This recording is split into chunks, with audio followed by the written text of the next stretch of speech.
సాహితీమూర్తి సాయి లక్కరాజుతో ఉన్న వ్యక్తులు సాయిని నడిపిస్తున్న శక్తులని విజయవాడలోని శ్రీ కనకదుర్గ దేవస్థానం పాలక మండలి సభ్యులు తోటకూర వెంకట రమణారావు అన్నారు. పట్టణానికి చెందిన స్వరలయ వేదిక వ్యవస్థాపకులు సాయి లక్కరాజు ఆంధ్రప్రదేశ్ ప్రభుత్వంచే ఉగాది పురస్కారం అందుకున్న సందర్భంగా మంగళవారం స్థానిక బోస్ రోడ్లోని శ్రీ వాసవి కన్యకాపరమేశ్వరి అమ్మవారి ఆలయ ప్రాంగణంలో అభినందన సభ నిర్వహించారు. స్వరలయ సభ్యులు మిత్రులు ఏర్పాటు అభినందన సభకు రమణారావు ముఖ్య అతిథిగా హాజరయ్యారు. సాయి రచనలు సరళమైన భాషలో సూటిగా హృదయానికి హత్తుకునేలా ఉంటాయని చెప్పారు. ఉగాది పురస్కారంతో ఆయన 3 దశాబ్దాల సాహితీ కృషికి గుర్తింపు వచ్చిందని చెప్పారు. కవి రచయిత పొన్నపల్లి గోపాలకృష్ణ మాట్లాడుతూ ఏ రంగంలో కృషి చేసినా పట్టుదలతో సాధించే గొప్ప గుణం గల వ్యక్తి సాయి అని కొనియాడారు. సత్కార గ్రహీత సాయి లక్కరాజు మాట్లాడుతూ 4 దశాబ్దాల క్రితమే సాహితీ తనను ఆవహించిందని చెప్పారు. 32 ఏళ్లుగా అనేక పుస్తకాలను రచించానని, సాంస్కృతిక సేవ చేస్తున్నానని చెప్పారు. సభ్యులకు మిత్రులకు ధన్యవాదాలు తెలిపారు. డాక్టర్ జాస్తి సుబ్బారావు, రావిపాటి ప్రేమ్ కుమారు, చక్రవర్తి, నాగమల్లేశ్వరరావు, హేమంతు, మణికంఠ, కళ్యాణి, శ్రీదేవి, సుబ్రహ్మణ్యేశ్వరరావు, బోస్, తిరుమలరావు, దుర్గా ప్రసాద్, గుంటూరు కృష్ణ, రమణయ్య, మూర్తి, రవిమోహన్ పాల్గొన్నారు. సంగీత సాంస్కృతిక సంస్థ స్వరలయ వేదిక 1998లో సుప్రసిద్ధ సినీ సంగీత దర్శకులు శ్రీ ఎంఎం కీరవాణి గారి ద్వారా తెనాల్లో ప్రారంభించాం. ఆ రోజు అనుకోలేదు ఇదంత పెద్ద ఆర్గనైజేషన్ వద్దని, ఇన్ని వందల ప్రోగ్రాంలు చేస్తామని. ఏదో సరదాగా బ్యాంకులో బోరు కొట్టి ఒక ఆర్గనైజేషన్ పెడదామని పెట్టాము. అది అట్లా పెరిగిపోయి ప్రపంచ తెలుగు సమాఖ్య కార్యవర్గ సభ్యుడిగా ఈరోజు కూడా కొనసాగుతున్నాను.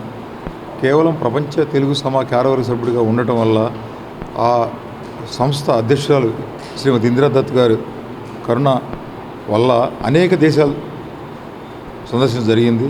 ఈ మధ్యకాలంలో ఒక 4 ఏళ్ల పాటు మలేషియా తెలుగు సంఘానికి ఇండియన్ అంబాసిడర్ కూడా పనిచేయడం జరిగింది. ఇలా వివిధ కార్యక్రమాలు చేసుకుంటూ ఉన్నప్పుడు 2002 నా జీవితంలో మలుపు తిరిగింది. మాడగొండ నాగపండి శర్మ గారు, అలాగే సౌందర్య గారు, అలాగే గజ శ్రీనివాస్ గారు, అనేక మంది, ఒకళ్ళు ఇద్దరు కాదు, నాకు తెలిసి సుమారుగా నాకు నెంబర్ 62 కొత్త వాళ్ళని తెనాలి పరిచయం చేసాం. ఇంతమందిని మనం తెనాలికి పరిచయం చేయటం, ఇంతమంది తెనాలి రావటం కేవలం భగవత్ కృప. ఈ రోజున మన రాష్ట్ర ముఖ్యమంత్రి శ్రీ నారా చంద్రబాబు నాయుడు గారి చేత ఉగాది పురస్కారం అందుకున్న శుభ సందర్భంగా మేము గెట్ టుగెదర్ లాగా చిన్న గ్యాదరింగ్ అనుకున్నాం. కేవలం ఒక 15 చైర్లు ఇస్తే అలా పెరిగిపోయి 50 చైర్లు దాకా అయ్యారు. ఇంతమంది వస్తారని ఎక్స్పెక్ట్ చేయడం. ముఖ్యంగా తోటకూర మన రమణరావు గారు, వారు నేను ఎవరిని పిలవలేదు, వారు వస్తారని ఎక్స్పెక్ట్ చేయలేదు. ఎందుకంటే వారు లేకుండా నా ఎంత మంచి కార్యక్రమం ఏది జరగలేదు. వారు మొట్టమొదటిసారి వ్యవసాయ కమిటీకి చైర్మన్ అయినప్పుడు కూడా మొట్టమొదటి అభినందన సభ నేనే పెట్టాను. వారంటే నాకు చాలా ఇష్టము. మా ఊరు అమ్మాయిని వివాహం చేసుకున్నారు, మా ఊరు అల్లుడు ఆయన.